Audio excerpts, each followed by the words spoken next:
While most Democrats voted against the bill, two, Representative Jonah Wheeler and Peter Leishman, voted in favor. Wheeler, who gave a speech ahead of the vote, sparked strong emotions from fellow Democrats. As he spoke, about half of the Democratic caucus members walked out in protest. Wheeler said in his speech, quote, "These conversations can be nuanced, and we can have conversations about treating each other with respect and humanity and putting in place policies that say that women who were born women deserve a space to themselves, whether that be the bathroom or sports or their locker room or prisons, is not transphobic," unquote.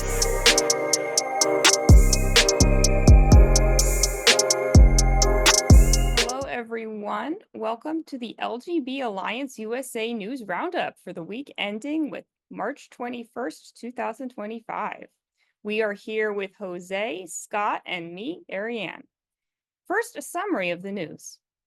Corporate sponsors bail on San Francisco Pride. Women Are Real submits a complaint to the San Francisco Human Rights Commission regarding the assault on female-only spaces. North Dakota rejects a bill to ask the Supreme Court to overturn its decision legalizing gay marriage nationwide. Upenn is cut for Title IX violations. The Department of Veterans Affairs is phasing out medical gender transition. The Office for Civil Rights finds Maine in violation of Title IX. And the new Hampshire House passes a bill allowing businesses to separate bathrooms and locker rooms by biological sex. And we'll start with the news from San Francisco, where corporate sponsors are cutting funding to its famous Gay Pride Parade. This has come as quite a shock to a city famous for its Pride Parade. According to the SF Gate, the director of San Francisco Pride, Suzanne Ford, called the development very abnormal for several longtime sponsors to drop support at once.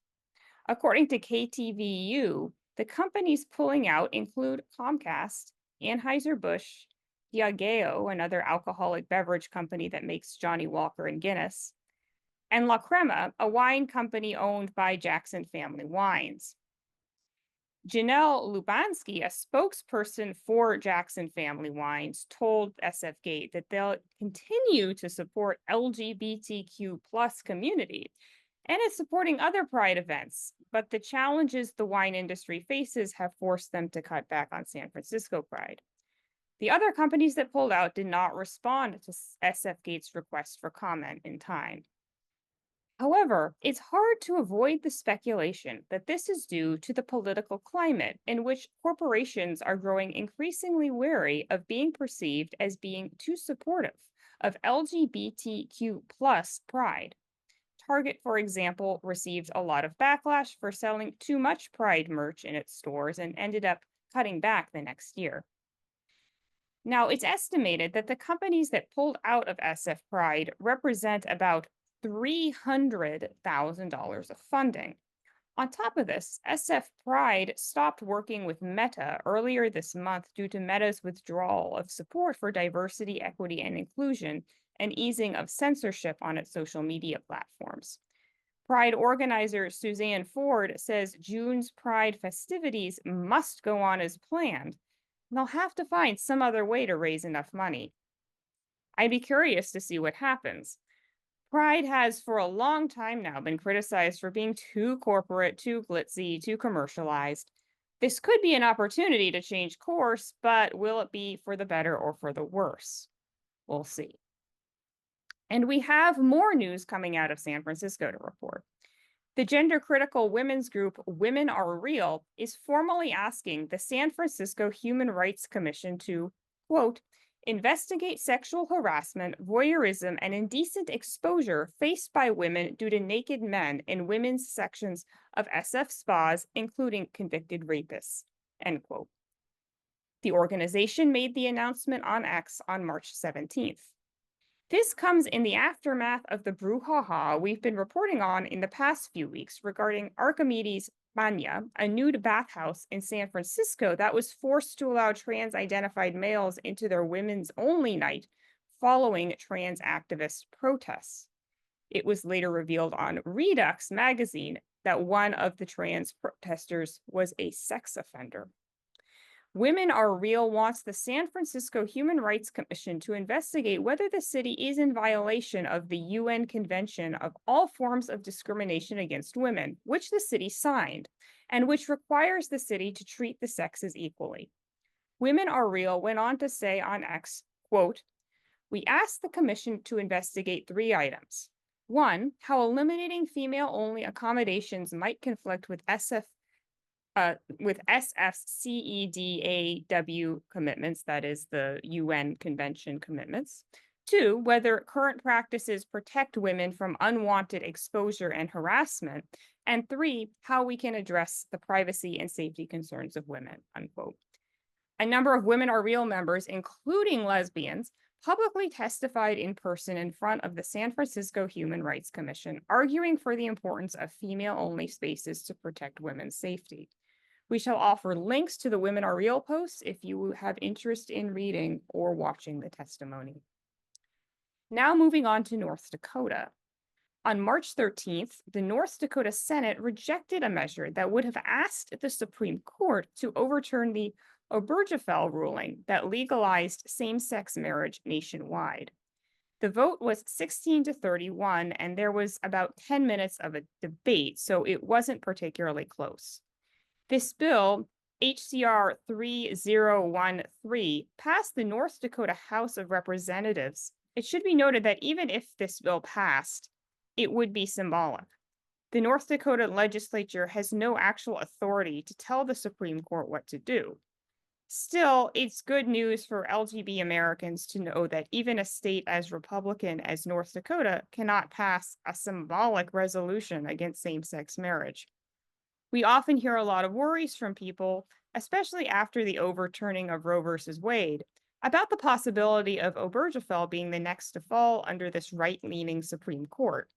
Some LGBT people and same-sex couples are worried that this could leave them in legal limbo, with their marriages possibly nullified without the Supreme Court's protection. While, of course, anything can happen in the future, the news from North Dakota hopefully will encourage such people to breathe a sigh of relief. Support for, again, banning same-sex marriage is currently struggling to gain support. Now turning to you, Scott. Thank you, Ariane.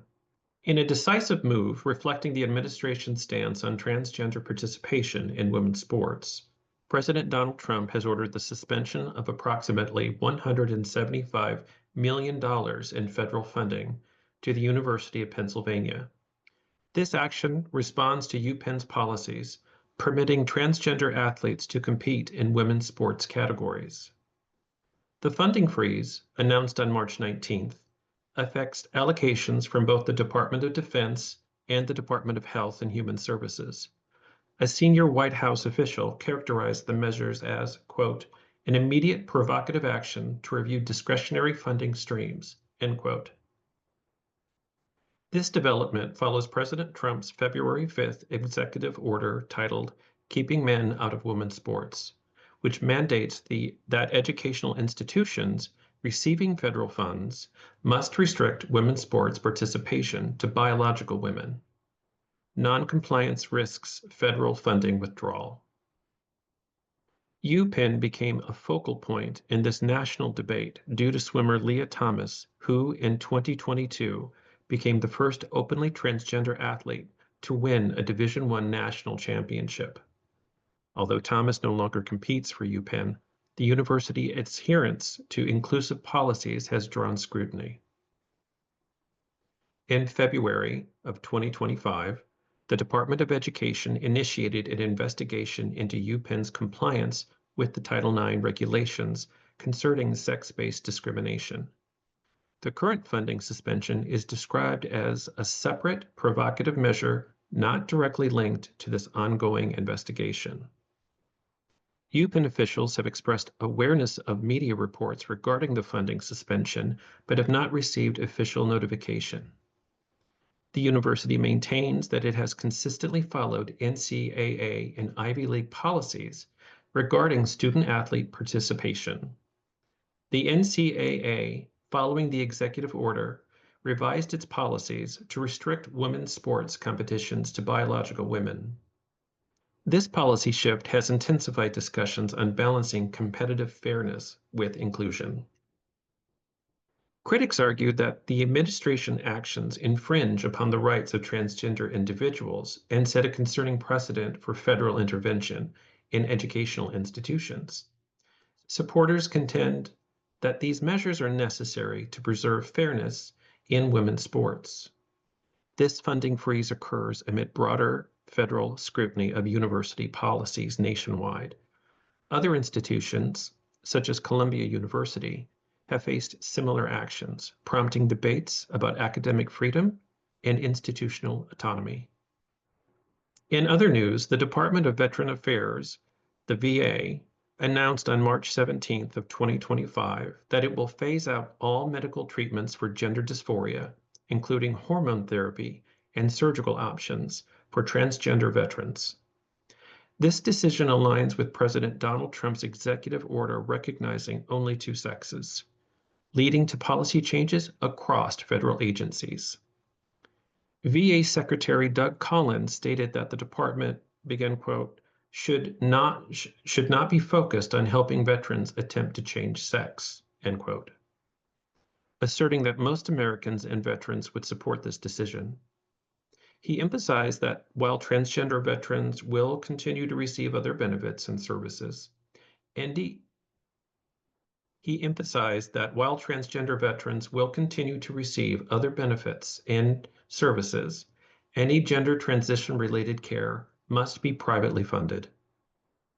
Previously, the VA offered treatments such as hormone therapy and prosthetics to assist transgender veterans in aligning with their gender identity. The agency estimates that fewer than 0.1% of approximately 9 million veterans it serves identify as transgender. Advocates for transgender veterans have expressed concern over the potential negative impacts of this policy change, warning of dire consequences for those affected. Representative Mark Takano, a member of the House Committee on Veteran Affairs, criticized the decision, stating that it contradicts the Veterans Health Administration's own claims regarding necessary medical care for transgender veterans. This policy shift is part of a broader trend of federal actions affecting transgender individuals. In February of 2025, a federal judge temporarily blocked President Trump's order halting federal support for gender transition healthcare for individuals under 19, following lawsuits from family and advocacy groups. Additionally, hospitals like VCU and UVA Health ceased providing medical transition to minors in response to the administration directives. However, many believe the VA's responsibility is to provide services that address combat injuries, mental health crises like PTSD, and age-related conditions common among veterans. By redirecting resources away from gender transition procedures, they argue the VA can better prioritize urgent needs. Transgender veterans have other ways to continue transition-related treatments without using the now unavailable VA services. Veterans enrolled in VA healthcare who also have other insurance like Medicare, Medicaid, or employer-provided plans may be able to seek these treatments through those options. Also, nonprofit and advocate support through the National Center for Transgender Equality and Trans Lifeline may provide helpful resources. Ending this care may free up resources to expand access to treatments for conditions that affect a larger portion of the veteran population. Proponents contend that halting these treatments reinforces the belief that medical care should be based on biological sex rather than gender identity. Critics of gender transition treatments suggest that procedures such as hormone therapy and surgeries carry long-term risks. By ceasing these treatments, they argue the VA is protecting veterans from medical interventions they see as experimental or harmful. VA Secretary Doug Collins stated that the department, begin quote, should not be focusing on helping veterans attempt to change their sex, end quote, asserting that the majority of veterans and Americans agree with this perspective. And now to Jose. Thanks, Scott. In news from Maine, Title IX compliance in Maine is under scrutiny following multiple federal investigations, marking the latest chapter in an ongoing battle between the state and the Trump administration. On Monday, the U.S. Department of Health and Human Services Office for Civil Rights announced that the Maine Department of Education, the Maine Principals Association, and the Greeley High School are all in violation of Title IX. This decision is the first to officially rule that allowing an athlete born male to compete in girls' sports based on his gender identity rather than his biological sex constitutes a Title IX violation. The U.S. Department of Education's Office for Civil Rights reached a similar conclusion on Wednesday after a month-long investigation, giving state leaders 10 days to change athletics policies. Title IX prohibits discrimination based on sex, and the federal government asserts that allowing trans-identified male athletes to compete in women's sports violates this statute.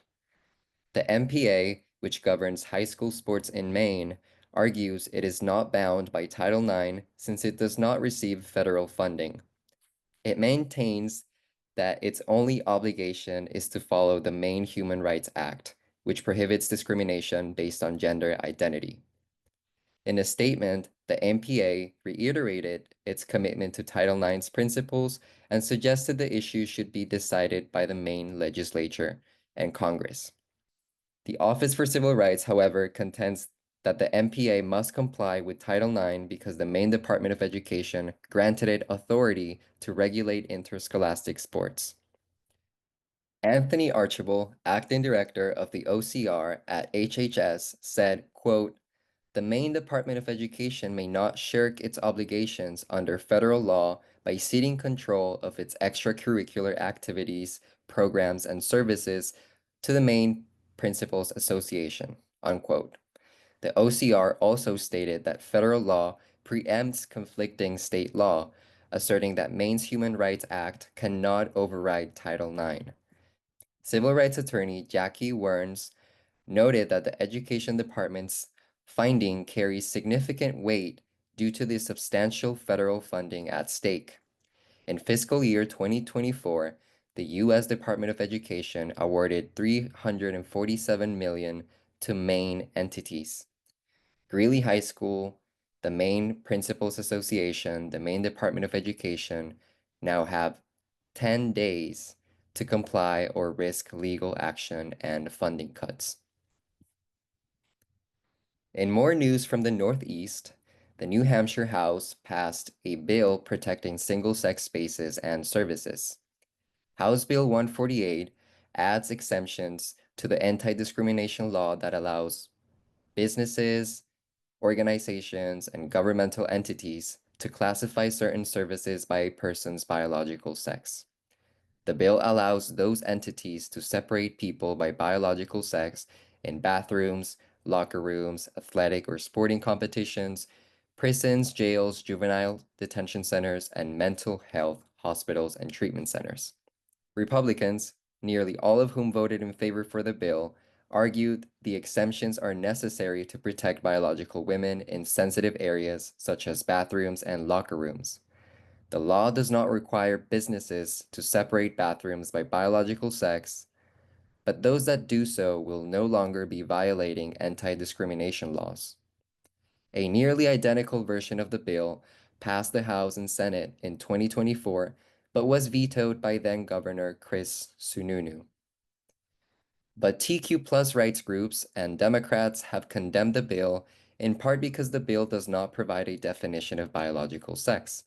While this is an unfortunate omission that does weaken its ability to effectively protect women's sex-based rights, it's ironic to see the pro-gender identity side, which has previously leveraged ambiguous language in legislation, arguing that gender identity is encompassed within sex, that sex is a fluid concept, or that gender identity has a biological basis, now raising concerns about the bill's lack of specificity. While most Democrats voted against the bill, two, Representative Jonah Wheeler and Peter Leishman, voted in favor. Wheeler, who gave a speech ahead of the vote, sparked strong emotions from fellow Democrats. As he spoke, about half of the Democratic caucus members walked out in protest.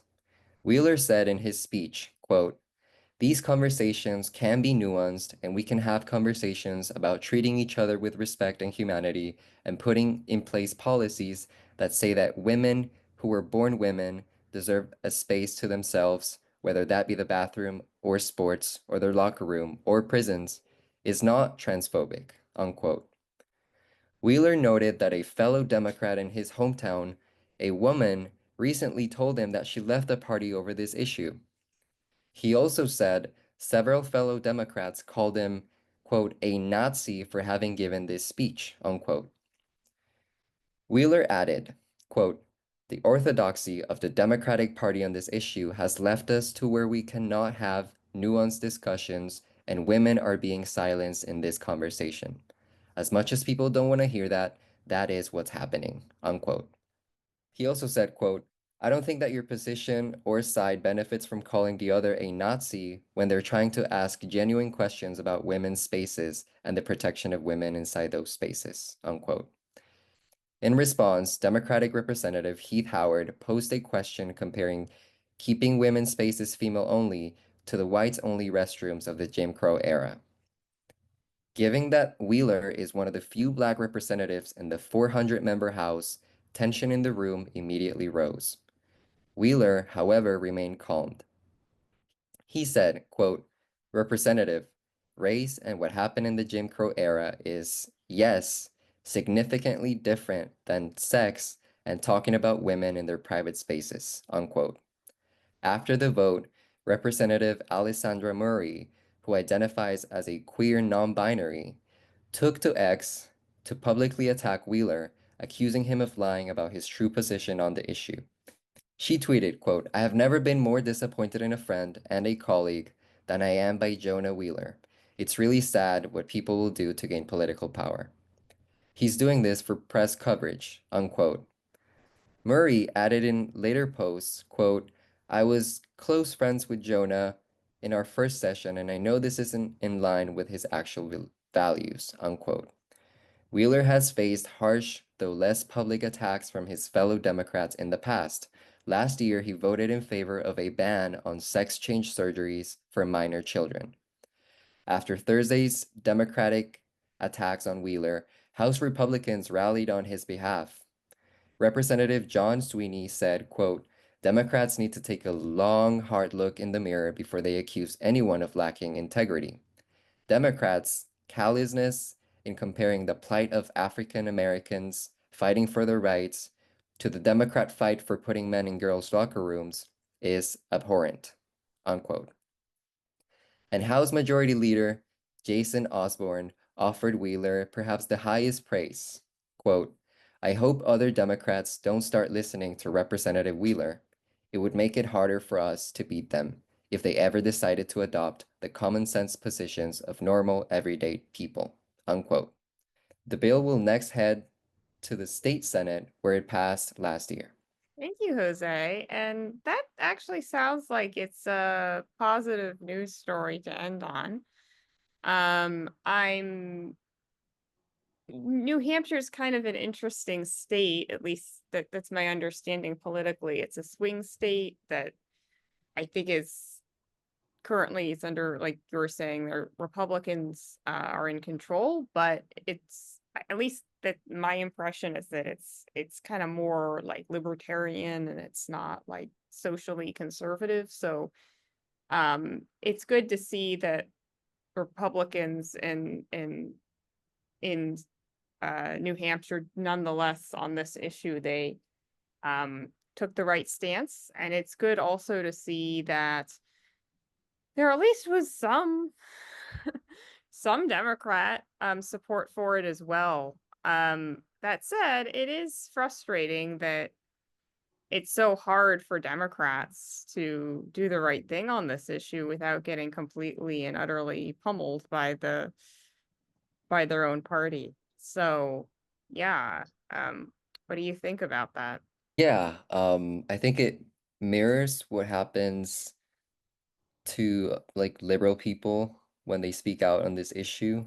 Their liberal friends and their maybe liberal circle just they feel embarrassed and like it's a personal, treason of some sort. Yeah, I think it was really interesting the wording that he used, the orthodoxy, um, because this really is a religion. If you can see, this belief, this mantra that, women don't have the right to decide who's in their spaces.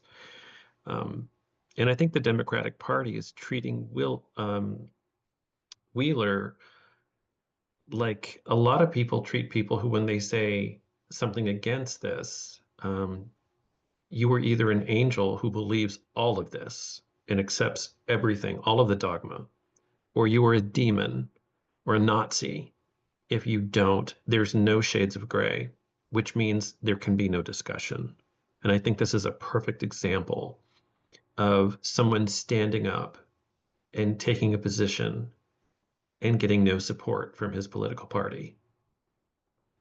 I don't think that's how you should do it. I think there are different ways to say I don't support his position. I don't think name calling is the way to do it. Yeah, it's funny you bring up that religion angle because when Jose was talking about the story and brought up you shouldn't call people a Nazi. I was thinking about how that those are sort of slurs like Nazi are sort of like the modern equivalent of calling someone a heretic. It really does have that effect. And I was also thinking of a college biology professor I had who made a point about like different theories that were being proposed in biology and how there's in his opinion an inverse correlation between how strongly people express their opinions and how much evidence there is to actually substantiate their new theory. That people are often the most stridently enthusiastic about promoting opinions on topics where there actually isn't a lot of evidence in their favor. And so I can't help but feel like in some of these cases, when you're having, the Democrats doubling down on calling their opponents Nazis or sexual predators or something, it's because they really don't have a lot of actual substance behind them. It's a good point. Yeah. Yeah. Yeah. I mean, it really, it takes on a bully mentality. That's what it does to me. When I see a political party turn against a member like that and using the verbiage like that, they're trying to bully Wheeler into submission in a way. Um, and if and it's just frustrating to see people who are supposed to be representing the government behave like a schoolyard bully in some ways and treat their very coworkers, the people who are in the same party, not with, let's talk about this. Where are we at with this? Why do you have this view? No, it's done. It's over. You're a Nazi. And that's not how discourse works. It's not how it should work. But lately, that has been the rule when we talk about these issues. There is no wrong. They are completely right. And it's hard to make headway. It's hard to find something in common when you refuse to do that. And that's what this is. They are refusing to see anything that does not fit their version of the facts. They're absolutely refusing. They're not even trying. It's very frustrating. Yeah, when I was researching about this story, it reminded me a lot of, and what happened to Representative Wheeler, it reminded me a lot of what happened to Representative Livy in the neighboring state of Maine, the way the Democrats just treated her appallingly and bullied her, didn't let her speak or explain why she voted the way she did or why she posted the picture of that male athlete on the podium. And to your point, Ariane, I think it really is about because once people see it, the emperor is wearing no clothes. It's just once you start talking about this issue, they lose. So all they can do is just prevent people from talking about it, prevent people from sharing the picture of the male on the podium, shut down discussion. That's all they have. I was just gonna say, I wish there was some way to break through the firewall of the congressional, well, or representatives, state, local staffers who, I mean, the story I've heard is that what's going on is these staffers are basically not, like when people send in letters and stuff protesting against the gender ideology, they're not even sending those messages to their representatives. They're deliberately, throwing them in the trash because they're trying to keep they don't want their representative or whoever to know about this. And I wish there was some way we could break through to that. Yeah, I imagine just being that staffer and the pressure of having to, keep the lie, telling your boss, "Oh yeah, this is the consensus. The rest is just bigotry. Don't even look, don't even examine these arguments. Don't waste your time. We're right, they're wrong." Um, And when someone who speaks out about this says, I'm here as a representative of the people, and when I go to town halls, this is what the people are telling me. At some point, you have to stop towing a party line, and you have to start listening to the people who put you in office, because you're there for a reason. And it's not to make up your mind, it's to represent what the majority of the people want. And I'm sure some people are no longer having town halls, because it's easier to ignore what the majority of Americans think, um, if you don't go out there and talk to people. It's misrepresentation of government is what's happening. People are misrepresenting the wants of the people. And when someone stands up to talk about it and they're yelled down, that's a problem. That's a big problem. Well, on that note, thank you everyone for joining us for the weekly news roundup. We'd like to say that we're actually going to be taking a couple weeks off, a sort of spring break. So we'll be back on April 11th. Hope to see you again then. Bye.